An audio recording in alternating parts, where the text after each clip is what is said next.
ચાઇનામાં જોવા મળેલ HMPV virus ખતરનાક છે?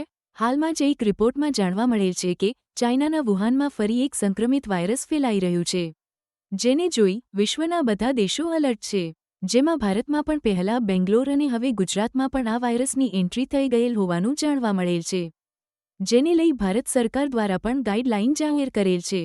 આ વાયરસના વિશે વધુ જણાવતા ડોક્ટર મૌલિક શાહે એક વિડિયો જાહેર કરી આ વાયરસ વિશે માહિતી આપી હતી।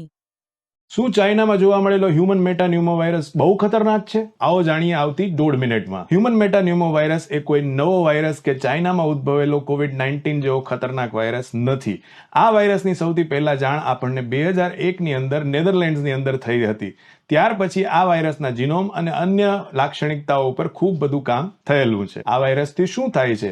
આ વાયરસથી સામાન્ય રીતે ફ્લૂ લાયક લક્ષણો જેમ કે શરદી, ખાંસી, બુખાર, તાવ અને તૂટ કળતર થતું હોય છે અને કેટલાક કિસ્સાઓ જેની અંદર ન્યુમોનિયા ડેવલપ થાય એને શ્વાસમાં તકલીફ કે ઝડપી શ્વાસોશ્વાસ કે અન્ય તકલીફો થતી હોય છે। આ વાયરસ કેવી રીતે ફેલાય છે? આ વાયરસ કોવિડ-19ની જેમ જ છીંક, ઉધરસ, હાથ પર લાગેલા વાયરસ નાક અને મોઢા દ્વારા શરીરમાં પ્રવેશે તે રીતે થઈ શકતું હોય છે। આ વાયરસ કોને વધારે ગંભીર તકલીફો પેદા કરી શકે? આ વાયરસ સામાન્ય રીતે 5 વર્ષથી નાના બાળકોને, એમાં પણ ખાસ કરીને 1 વર્ષથી નાના બાળકોની અંદર ન્યુમોનિયાના લક્ષણો પેદા કરી શકે, જેમાં ગંભીર તકલીફો થઈ શકે છે। આ સિવાય જો આપના બાળકને પહેલેથી જ હૃદય રોગ, જીનેટિક ખામી અથવા તો ઇમ્યુનોડેફિશિયન્સી કે કિડનીની બીમારી જેવી તકલીફો હોય તો એની અંદર આ વાયરસને કારણે થતી તકલીફો વધારે ગંભીર પ્રમાણમાં જોવા મળી શકતી હોય છે। આ વાયરસનું નિદાન કેવી રીતે થાય છે? તો એના માટે કોવિડ-19ની જેમ જ RT-PCR ટેસ્ટ ઉપલબ્ધ છે।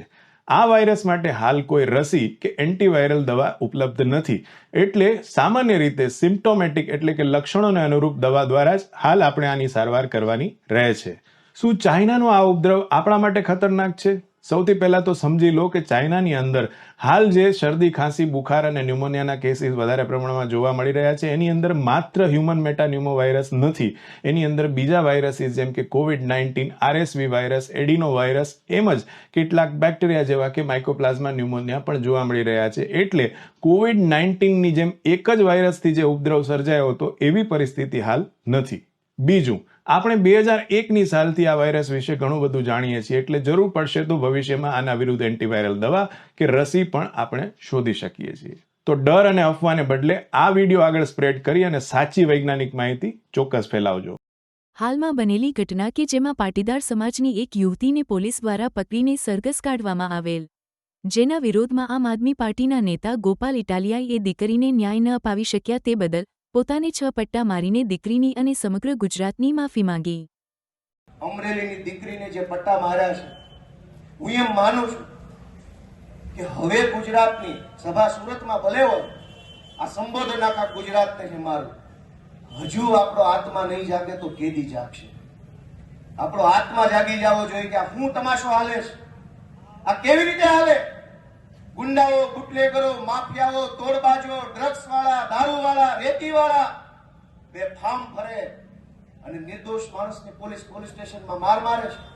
અમે રજૂઆત લઈને જઈએ તો અમારા ઉપર FIR।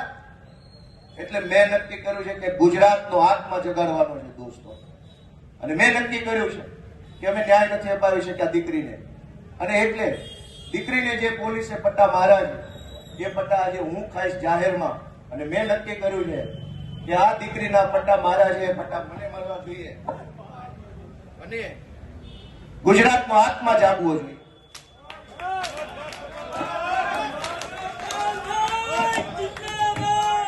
ગુજરાતનો આત્મા જાગવો જોઈએ, હવે ગુજરાતનો આત્મા જાગવો જોઈએ, મૂકી દો, આત્મા જાગવો જોઈએ ગુજરાત આખાનો। દીકરીને પટ્ટા કેવી રીતે પોલીસ મારે, મૂકી દો, ગુજરાતનો દોસ્તો આત્મા જાગવો જોઈએ, આત્માની અંદર લાગવું જોઈએ, દીકરીને પોલીસ કેવી રીતે પટ્ટા મારી શકે દોસ્તો? આ સજા મને મળવી જોઈએ, આ સજા મને મળવી જોઈએ। જેને દીકરીઓ, ગુજરાત આખાની દીકરીઓ પર અત્યાચાર કર્યા, સજા મને મળવી જોઈએ દોસ્તો। અમે ન્યાય નથી અપાવી શક્યા એનો મને અફસોસ થાય છે, અમે ન્યાય નથી અપાવી શક્યા દોસ્તો। હું ગુજરાતનો આત્મા જગાડવા માંગુ છું। કોઈ અમને જિંદગીભર મત ન આપતા, અમને હરાવી દેજો, પણ દીકરીઓને ન્યાય અપાવવા માટે તમારા આત્મા જગાડો, તમારા આત્મા જગાડો। અમને આખી જિંદગી મત ન દેતા, હરાવી દેજો, દીકરીને ન્યાય અપાવશો કે નહીં અપાવો?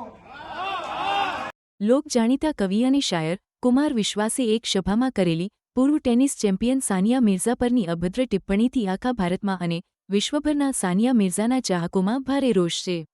સોશિયલ મીડિયા પર કુમાર વિશ્વાસના વિરુદ્ધ અલગ અલગ પોસ્ટો મૂકવામાં આવે છે, જેમાં એવું પણ લખવામાં આવી રહ્યું છે કે કુમાર વિશ્વાસને ખુદને એ ભાન પણ નથી રહ્યું કે સાનિયા મિર્ઝા પણ કોઈની એક દીકરી છે અને કુમાર વિશ્વાસને પોતાને પણ 2 દીકરીઓ છે. દીકરી અંગેની આ વાણી યોગ્ય નથી. આવી વિરોધિત પોસ્ટો દ્વારા સોશિયલ મીડિયા પર કુમાર વિશ્વાસ પર લોકોની નારાજગી જોવા મળી રહી છે. पिछले साल हमारी एक टेनिस खिलाड़ी ने शादी कर ली. नहीं कोई नहीं, किसी भी पिच पर ढंग से नहीं खेल पा रही थी तो एक पिच और ट्राई करा, कोई बात नहीं. मुझे इस बात पे आपत्ति नहीं कि उन्होंने शादी की, मुझे इस बात पर आपत्ति है कि उन्होंने जिंदगी भर शोहरत हिंदुस्तान से ली और शोहर पाकिस्तान से ली. मैंने तो उन्हें SMS भी भेजा था कि देवी अगर हिटर ही चाहिए तो हमारे यहाँ भी उस पठाने का इतना लंबा जा रहा है. मैंने कहा ये तो छक्के मारता है, वो तो है ही, लेकिन उनकी समझ में नहीं आया, जैसे यहाँ भी कई लोगों की समझ में नहीं आया.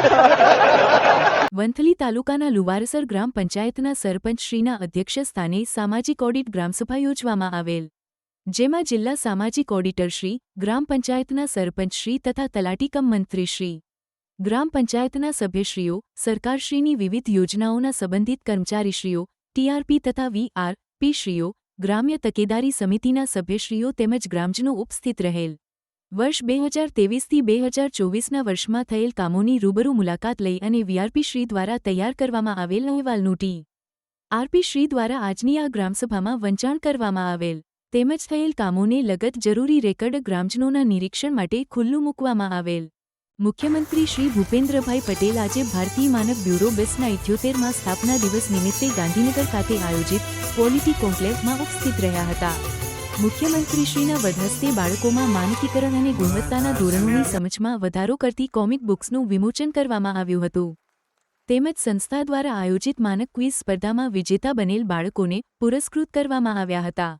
મુખ્યમંત્રીશ્રીએ આ અવસરે જણાવ્યું હતું કે માનનીય વડાપ્રધાન શ્રી નરેન્દ્રભાઈ મોદીએ દેશમાં ગુણવત્તાને પ્રાધાન્ય આપતા ક્વોલિટી, સસ્ટેનેબિલિટી અને સ્ટાન્ડર્ડાઇઝેશનની હિમાયત કરી છે. તેમણે ગુજરાતમાં ઉપભોક્તા, ઉત્પાદનો તેમજ નાગરિકોને મળતી સરકારી સેવા સુવિધાઓમાં ગુણવત્તા અને સ્ટાન્ડર્ડ જાળવવાના વર્ક કલ્ચરનો પણ ઉલ્લેખ કર્યો હતો.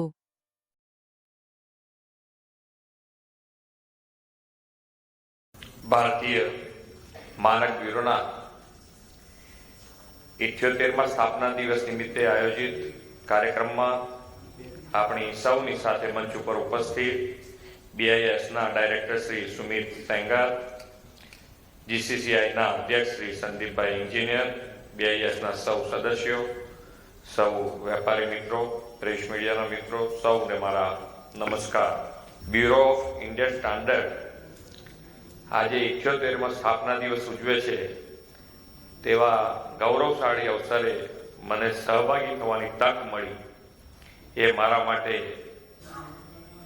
ગૌરવની વાત છે. દેશના ઉત્પાદનો, સેવાઓ બધામાં કેટલો મોટો ગુણાત્મક બદલાવ આવી શકે તે મોદી સાહેબે દેશ અને દુનિયાને બતાવ્યું છે. જૂનાગઢ શહેર ખાતે રવિવાર તારીખ 5 જાન્યુઆરી 2025ના દિવસે અભય ગ્રુપ, ઓમ ગ્રુપ અને હરિઓમ ચેરિટેબલ ટ્રસ્ટના સંયુક્ત ઉપક્રમે શિવમ પાર્ટી પ્લોટ ખાતે એક મેગા બ્લડ ડોનેશન કેમ્પનું આયોજન કરવામાં આવ્યું હતું. સિવિલ હોસ્પિટલમાં આવનાર થેલેસેમિયાગ્રસ્ત બાળકોને બ્લડની ખૂબ મોટી જરૂરિયાત રહેતી હોય છે, જ્યારે અભય ગ્રુપ, ઓમ ગ્રુપ તેમજ હરિઓમ ચેરિટેબલ ટ્રસ્ટને આ બાબતની જાણ થતાં રવિવારે શિવમ પાર્ટી પ્લોટ ખાતે આ કેમ્પનું સવારે 10 કલાકે દીપાટ્ટય કરીને આયોજન કરવામાં આવેલ અને બપોરે 4 વાગ્યા સુધી આ બ્લડ ડોનેશનનો કેમ્પનો કાર્યક્રમ પૂર્ણ કરવામાં આવ્યો હતો. આ મેગા બ્લડ ડોનેશન કેમ્પમાં બપોરે 4 વાગ્યા સુધીમાં 463 બોટલ રક્ત એકત્રિત કરી સિવિલ હોસ્પિટલને અર્પણ કરવામાં આવ્યું હતું. બ્લડ ડોનેશનથી બીજાની જિંદગી બચી જાય એ હેતુથી આ બ્લડ ડોનેશન કેમ્પ યોજવામાં આવ્યો હતો. આજે જૂનાગઢ શિવમ પાર્ટી પ્લોટ ખાતે શ્રી અભય ગ્રુપ, ઓમ ગ્રુપ અને હરિઓમ ચેરિટેબલ ટ્રસ્ટ દ્વારા એક મહા રક્તદાન કેમ્પનું આયોજન કરવામાં આવે છે. ખાસ કરીને થેલેસેમિયાગ્રસ્ત બાળકો જેમને અવારનવાર રક્તની જરૂર પડતી હોય છે. એની જરૂરિયાતને પહોંચી વળવા માટે સિવિલ હોસ્પિટલમાં એનો પૂરતો સ્ટોક બની રહે એ માટે આ મેગા રક્તદાન કેમ્પનું આયોજન કરવામાં આવે છે. સવારથી જ આ કાર્યક્રમમાં મોટી સંખ્યામાં લોકો જોડાણા છે અને ઘણી મોટી સંખ્યામાં રક્તદાન આજે થયું છે. આ કાર્યક્રમ સફળતાપૂર્વક સંપન્ન થવા તરફ જઈ રહ્યો છે. આ છેલ્લા દોરની અંદર લગભગ 30 લોકોનું ત્યાં રક્તદાન ચાલી રહ્યું છે અને શહેરમાંથી ખૂબ જ સારો પ્રતિભાવ મળ્યો છે. ખાસ કરીને આ બાળકોને જ્યારે રક્તની જરૂરિયાત પડતી હોય છે અને સમયસર રક્ત મળી રહે એ માટે પૂરતો જથ્થો જળવાઈ રહે એ માટે ત્રણેય સંસ્થાઓએ સહિયારો પ્રયત્ન કરી અને આ કાર્યક્રમ જે છે એનું આયોજન કર્યું છે અને આ કાર્યક્રમ સંપન્ન થવા તરફ આગળ થયો. ધન્યવાદ.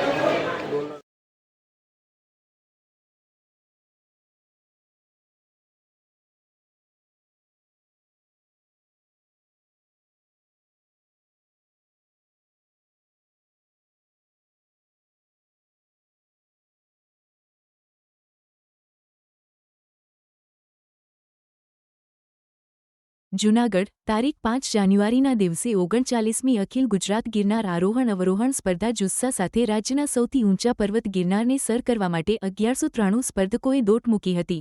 આ સ્પર્ધામાં સિનિયર બહેનોમાં 38 મિનિટના સમય સાથેની જાડા રિંકલે મેદાન માર્યું હતું.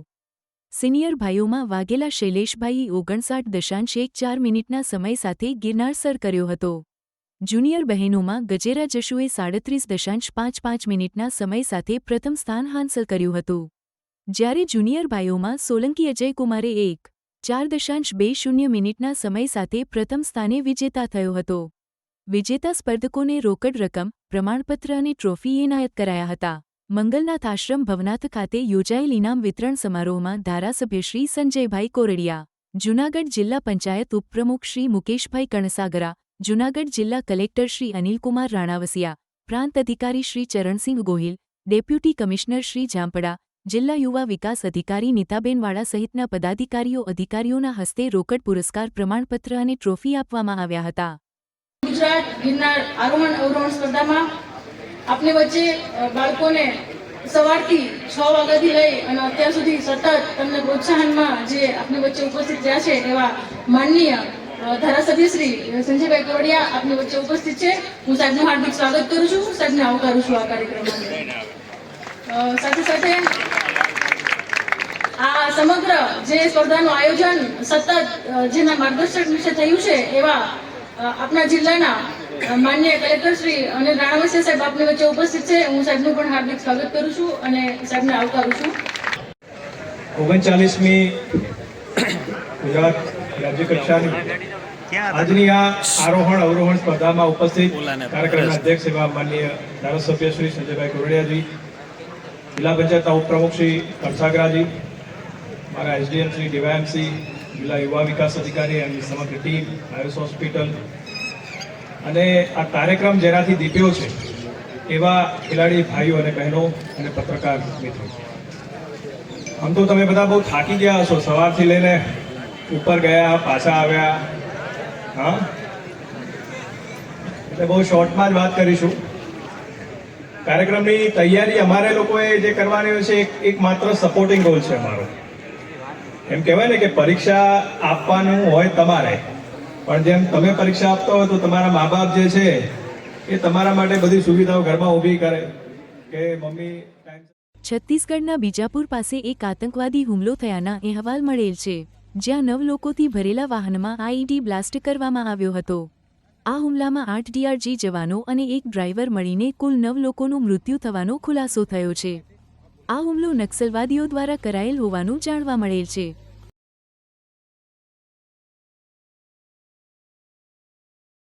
ચીનમાં માનવ મેટાન્યુમોવાયરસ HMPVના પ્રકોપ અંગે વિવિધ ઇલેક્ટ્રોનિક અને પ્રિન્ટ મીડિયામાં સમાચાર પ્રસિદ્ધ થયેલ છે. DGHS, NCDC, MOH અને FW તથા ભારત સરકાર દ્વારા તારીખ 3 જાન્યુઆરી 2025ના રોજ નિવેદન આપવામાં આવેલ છે કે મેટાન્યુમોવાયરસ અન્ય શ્વસન વાયરસ જેવો જ વાયરસ છે, જે શિયાળાની ઋતુ દરમિયાન ખાસ કરીને નાના બાળકો અને વૃદ્ધ વયના લોકોમાં દેખાય છે અને તેના લક્ષણોમાં સામાન્ય શરદી અને ફ્લૂનો સમાવેશ થાય છે. હાલમાં HMPV વાયરસને લઈ આરોગ્ય વિભાગે રાજ્યમાં હાલમાં શ્વસનને લગતા ચેપી રોગોની માહિતી વિશ્લેષિત કરી છે. જેમાં ડિસેમ્બર 2023ની સરખામણીએ ડિસેમ્બર 2024માં કોઈ નોંધપાત્ર વધારો જણાયેલ નથી. આરોગ્ય અને પરિવાર કલ્યાણ વિભાગ દ્વારા નાગરિકોને શ્વસનને લગતા ચેપી રોગોના રક્ષણ સામે શું કરવું અને શું ન કરવું તેના નિયમોનું પાલન કરવા વિનંતી કરે છે. જેમાં જ્યારે ઉધરસ અથવા છીંક આવે ત્યારે મોઢું અને નાકને રૂમાલ અથવા ટીસ્યુથી ઢાંકવું. નિયમિત રીતે હાથ સાબુ અને પાણીથી ધોવા કે સેનિટાઇઝરનો ઉપયોગ કરવો. ભીડભાડવાળા સ્થળોથી દૂર રહેવું અને ફ્લૂથી પીડિત વ્યક્તિઓથી ઓછામાં ઓછું 1 હાથનું અંતર રાખવું. તાવ, ઉધરસ કે છીંક આવે છે તો જાહેર સ્થળો પર જવાનું ટાળવું. વધુ પાણી પીવું અને પૌષ્ટિક ખોરાક ખાવો. પ્રબળ પ્રતિરોધક શક્તિ માટે પૂરતી ઊંઘ લેવી. બીમારીઓ ફેલાતી અટકાવવા માટે યોગ્ય વેન્ટિલેશનવાળા વાતાવરણમાં રહેવું. શ્વસનને લગતા લક્ષણો જણાય તો ઘરમાં જ રહેવું. બીજાઓ સાથે સંપર્ક મર્યાદિત કરવો અને તાત્કાલિક નજીકના સરકારી દવાખાનાનો સંપર્ક કરવો. આ સિવાય આવશ્યક ન હોય તો આંખ, નાક કે મોઢાને સ્પર્શ કરવો નહીં.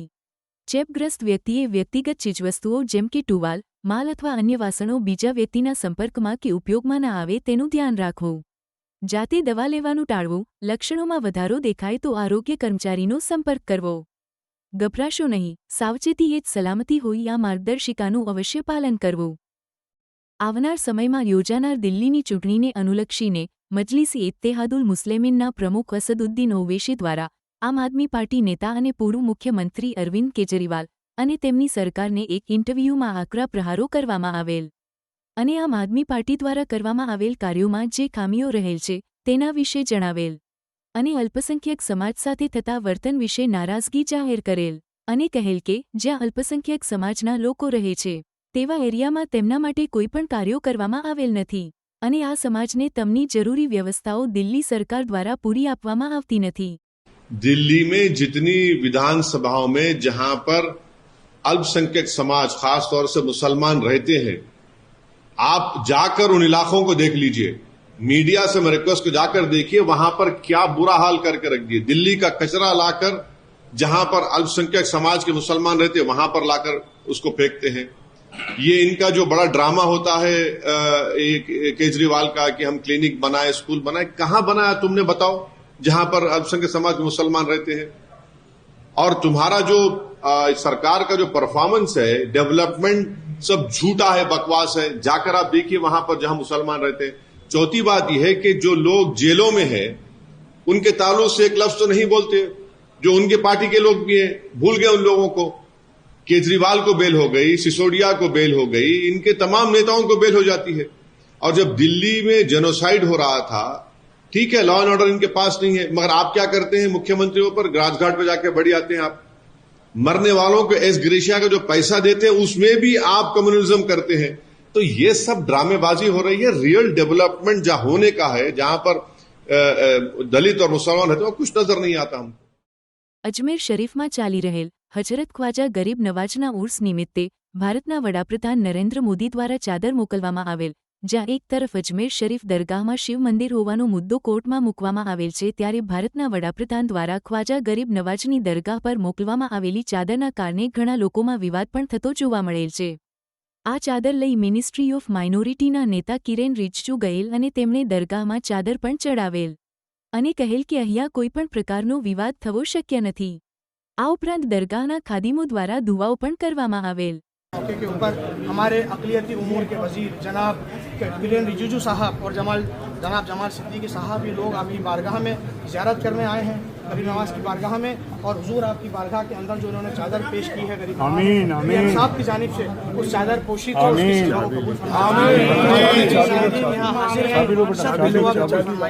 हमारा मुल्क जल्द पूरा विश्व गुरु बने.